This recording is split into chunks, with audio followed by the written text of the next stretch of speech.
Vous vous demandez peut-être si le parrainage peut vraiment avoir un impact dans la vie d'un enfant.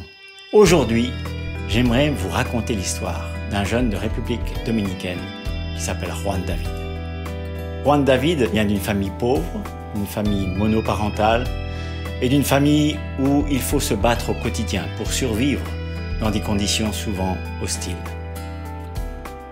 En 1996, alors qu'il n'a que 5 ans, sa maman apprend que l'église du quartier ouvre un centre d'accueil.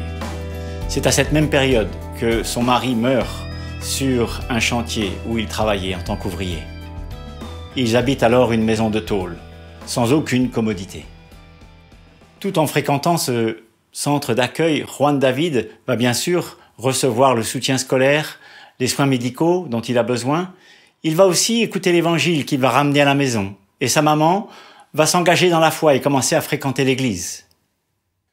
Juan David va profiter pleinement du soutien qu'il reçoit de ses parrains, surtout de leur courrier dont il ressent un amour vraiment inconditionnel. Pourtant, à la maison, la situation n'est pas simple. Son frère de 8 ans, son aîné, est toxicomane. Et parfois, pour pouvoir se procurer de la drogue, il prend l'uniforme ou les livres de son petit frère pour aller les vendre sur le marché. De son côté, sa maman travaille d'arrache-pied pour économiser chaque pesos qu'elle peut mettre de côté pour pouvoir acheter les matériaux et construire une nouvelle maison. Juan David a un rêve. Il aimerait devenir médecin, mais il sait très bien que la longueur des études, le coût qu'elles représentent, sont un obstacle insurmontable pour la famille dont il vient.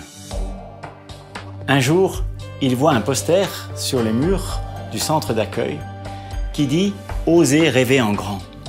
Alors, il ose. Il postule pour une bourse universitaire. Il prie avec ses amis et les enfants du centre. Quelque temps plus tard, il apprend qu'il est reçu. Son rêve devient réalité. Nous sommes en 2007, mais tout n'est pas rose, car son frère continue dans la déchéance.